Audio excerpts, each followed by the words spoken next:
நீ மௌனம் காக்கும் போதும் உன் சாதில் எந்த பேரை உன் தோட்டப்பூக்கள் சொல்லும் இல்லையா?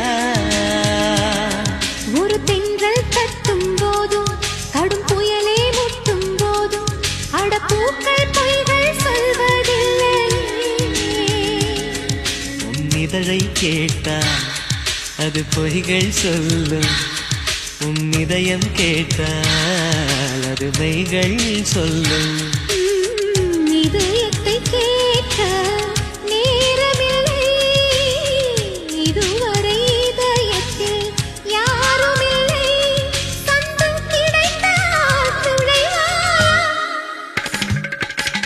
கையேந்தியே நான் கேட்பது ஓர் யாசகம், அஞ்சாடையில் நீ பேசிடும் ஓர் வாசகம்.